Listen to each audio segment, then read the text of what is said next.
When you see a girl, put your hand on her shoulder and say, "Hey." Here's your look at the Hasbro Marvel Legends Spider-Man Into the Spider-Verse, Marvel's Prowler.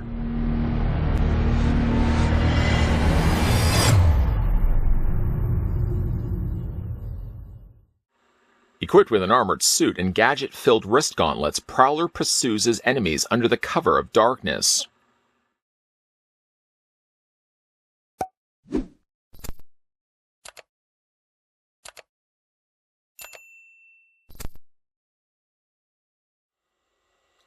Before we get a closer look at the Prowler, the first thing we're going to want to do is figure out how tall the figure stands. Instead of taking it actually to the top of his head, instead I'm going to take it to the top of his pointed cape, right? You can see it right there.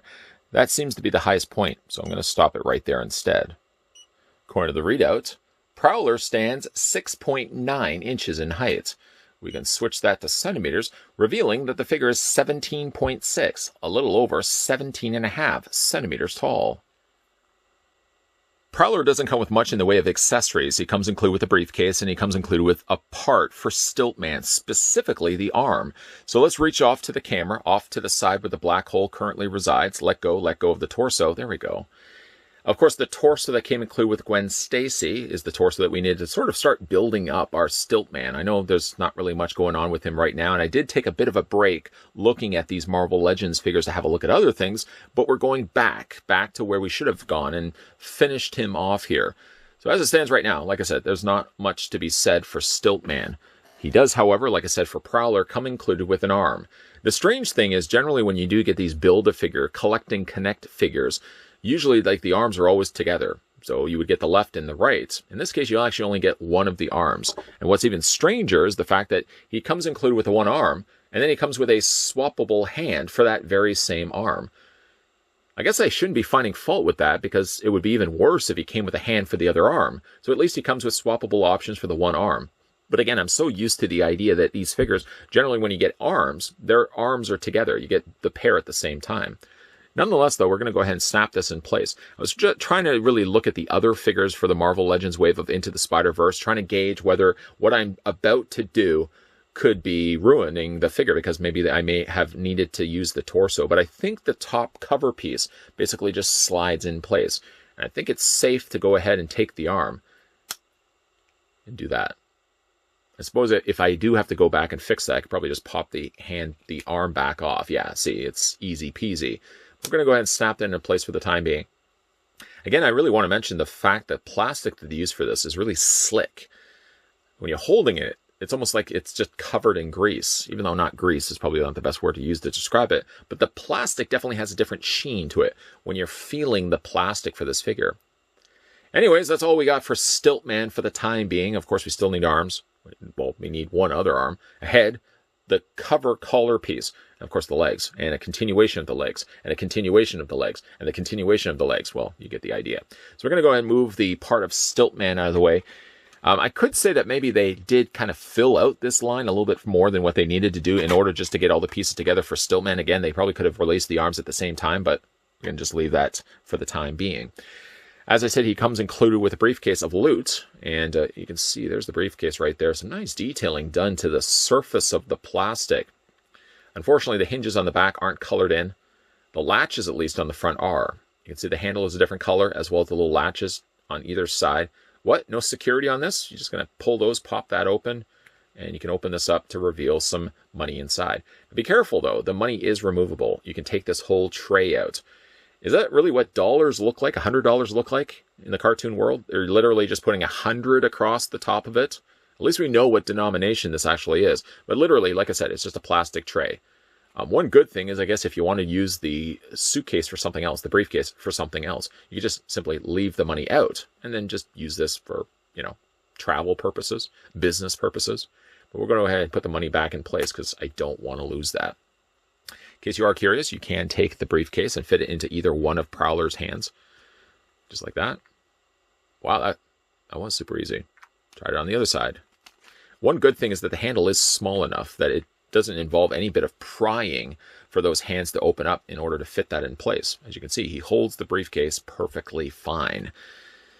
Go ahead and put that to the side. Getting a closer look at Prowler. I've always been a big fan of the design of Prowler. And especially into Spider-Verse, I just thought the design of Prowler in that movie specifically was really super cool. Of course, he got the gauntlets there on the side with these very sharp-looking claw-like hands. Mimicked rather nicely here for the Marvel Legends version of Prowler. I do like the fact that they added a whole lot of nice, necessary silver, kind of more like gunmetal gray, that they've added to the banded areas of the actual gauntlets that he has, as well as on the actual hands and those individual fingers.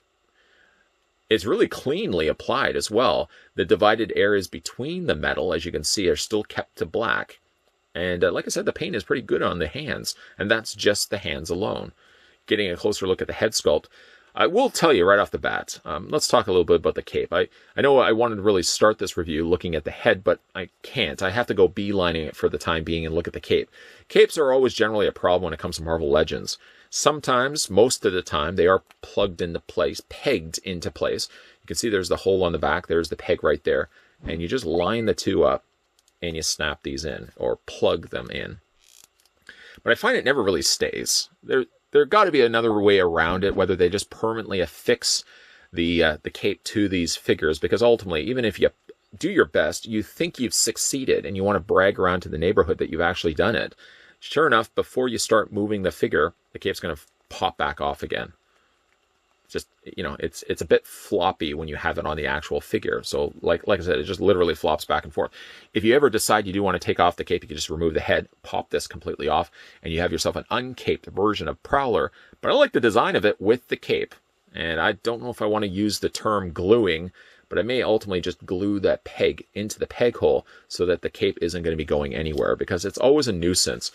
As good of a figure as this is, any bit of moving the figure around, the cape just dislodges itself from the back of the torso, and you got yourself a bit of a floppy mess happening here.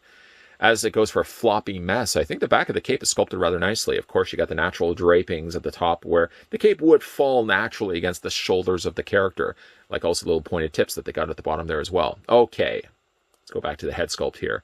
It's awfully a more baggier, saggier looking mask that he has, of course, in the movie. I've seen other designs of Prowler where the design of the mask is a little bit more tighter, but this literally looks like he just put the mask over top of his face. And I guess for the basing of that off the movie, I think it's successful what they've ended up doing here, because it does look pretty good accurate to the way the movie is. You can see how the little wrinkles at the bottom of his mask, literally, like it just looks like, especially with the little excess at the bottom, that he's just stretched this mask across his face, and he's just, you know, gone out making some money. I like the coloring, though, on the purple. The purple actually very much right now, at least at this time, kind of blends a little bit to the background here. You also got that same similar purple here across the front of his chest. Some nice additional teal. We don't see nearly enough teal being used on figures. Some nice teal done on the interior of his body, as well as on the interior of his arms. Bring those arms out so you can actually see them. The only thing that they did do, and it's not a nitpick at all, is the fact that they did use black plastic for the hinges on the arms. Obviously, you can see it this way, but if you rotate the arm and have it down just natural, you're not going to see it at all. He's got himself his little tiny belt, which actually is a separate piece. If you have it too high up, it may do a good job of hiding the articulation, but the moment you start rotating it, it just starts shifting that belt around. So I like to keep, for the case of this, I'd like to just bring that belt a little bit lower down. Yes, you see the very obvious then cut, where that top waist area does rotate back and forth, but at least when you are rotating it, the belt's not going to start moving on you. Yeah, it may shift a little further down past that point, but at least it's not going to shift around if you have it a little bit higher up. I do like the coloring on this. It's really hard to kind of decipher where the darker color is and then the teal starts, because like there's really no dark, stark line divide. But again, like when you have light hitting it at certain angles, you can definitely see and make out where the black is and then where the teal is on the outside. Really like the coloring of that teal. Of course, he has a little bit of pink incorporated into his boots, the same similar pink that he also has in his gauntlets here as well. Pink is done pretty good. There are a few little areas, especially this part of his boot, where the pink has bled a little bit onto the actual black area of the boot. But I will say, like, those are good looking boots. And a little bit of pink there also on the side as well. That's what I'm basically saying is a figure per figure basis. Your Prowler may not have any of the issues that I'm just listing right now. And even then, again, like, we got to be real with ourselves. That little bit of pink isn't gonna, you're not gonna stay up sleepless nights worrying about that little bit of pink that's on the side of his ankle. It's almost insignificant. I'm just only mentioning it for this review. But again, like, that's not a deal breaker whatsoever. Detailing on the undersides of his feet, they've kept it pretty flat, actually. There's just a little bit of treading on the outside of the boots, but the interior of the boots are kept pretty flat. Lastly, just before we look at the articulation on the figure, I want to comment on the fact that they did add a nice little bit of purple on the interior of the cape. Even though I despise the fact that it just doesn't stay properly in place, and it usually is the case with a lot of Marvel Legends, I do at least commend them for the fact that they did sculpt a nice looking cape with some decent looking purple on the interior as well. Looking at the articulation now on Prowler, his head rotates back and forth. And you can also move it up. You can move it down. He actually has quite a drop in the head where you can really see that head tilt working behind the scenes. What they also did too is they allotted for enough clearance right here on the inside of his collar. So if you did want to bring his head down, I don't feel like it's rubbing too closely against the plastic on the front of his cape. So I really like the posability that they incorporate into his head. A little bit, like I said, of a saggy looking mask head on this guy, but it actually works really quite well on this figure because that's the way it looked in the movie as well. For the arms, they go back and forth. Of course, you can hinge them back and forth this way as well. He has a swivel on the cut of the bicep, so you can rotate the bicep all the way around. A double hinge on the elbow. Of course, if he's trying to hide himself. I don't think you're going to be hiding yourself based on what you're looking like right now. But he does have a double hinge on the elbow. You can't rotate the gauntlet. The gauntlet is molded to the rest of his forearm. So if you thought you could actually rotate that as a separate piece, the answer is no. No dice. You can't do that. The hands rotate all the way around, though. You can hinge them back and forth. Get that arm back into place there. He has an upper torso crunch. You can bend that back and forth quite a bit, actually. I mean, you never will likely display your figures like this, but at least they have the available means that if you want to, you can do that. He has a swivel in the waist. The legs split out. Full splits happening. Ooh, ooh, ooh, on Prowler.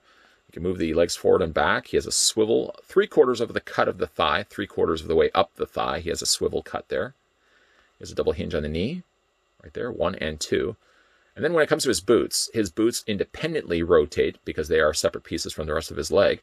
And then he also has foot articulation where you can also rock it back and forth as well. No individual toe articulation as well. It's just all the feet, just all single boot that does the job. I like the look of Prowler quite a bit. I like the look of Prowler before Into the Spider-Verse. And I guess just really the translation of taking that character from the movie and putting it to a plastic figure, I think they've been generally quite successful. I like the coloring that they use. The cape is, yes, a bit of a nuisance, but that's generally the way things go. If by now you're collecting a lot of Marvel Legends, you already know that capes sometimes can be problematic, unless they permanently affix it to the back of the torso. And I feel like in a case like this for Prowler, maybe I'm only speaking from my own personal opinion, but I don't really feel like I would have ever removed the cape anyways. So instead of actually making it as a removable appliance, I just would have permanently attached it to the back of his torso and called it a day. What Prowler has going well for him is he has good paint applications. Mind you, the colors that they use for this particular palette are all of the darker variety. Teals, blacks, and of course the use of the purple in his mask translate generally quite well, especially when you put them all together. Teal and purple, you would think on paper, doesn't really look great, and yet it does work surprisingly well when you're looking at Prowler, just because the purple is only accented on the interior of his cape, his mask, and the symbol on the front of his chest. Not to mention, as well to that, he also has all these accented areas in pink, both in his gauntlets as well as in his boots. All come together with a really nice looking presentation here for Prowler. It also benefits the fact that he does come included with an accessory, a briefcase, a suitcase of Moolah Moolah. So a great way to display the figure is if you have him posed with the briefcase in his hand. The only thing I don't like about this figure is the cape. And it has really nothing to do with Prowler necessarily, but just generally across the board when it comes to Marvel Legends and the use of capes. A lot of times when we look at DC characters, most of the time the capes are permanently affixed to their torso. And I get the idea that you maybe want to remove the cape at some point on Prowler, and you can do that. You can just take the head off and then just slide the cape right off the neck. And bingo bango, you've got yourself Prowler without the cape. But I am somebody that likes to display my Prowler with the cape. So I might just find myself permanently affixing. I know, we shouldn't be talking about gluing figures now. But I may permanently just affix the cape to his torso. So I don't have the problem of a flipsy-flopsy cape every single time I want to move the figure's torso. short of that, he's a nice looking figure. I've always liked the design of Prowler, and I think he works really well here as a Marvel Legends. Today we were having a look at the Marvel Legends series, Spider-Man Into the Spider-Verse, and this happened to be the Stilt-Man wave. Yes, we're going back to that. We took a bit of a hiatus. Of course, we were having a look at Prowler in this review, but we will be having a look at the remaining, I guess, 4 figures, because we've already had a look at Gwen Stacy. The remaining 4 figures, as well as the review of Stilt-Man, will be coming shortly to this channel. Make sure you hit that subscribe button down below if you want to make sure you're seeing those videos when they're popping up. And make sure you hit that bell notification for all the same reasons that I just said. And make sure you keep your peepers peeled to this channel Monday to Friday, 12 p.m. and 2 p.m. Eastern Standard Time, where we are going to be having a look at the rest of Stilt-Man. Guaranteed promsies. We're going to actually get him all put together, and a full review of him will be coming. But we're also going to be looking at a whole bunch of other things as well. There's always new content coming your way. So as always, guys, thanks for watching, and I'll see you guys next time.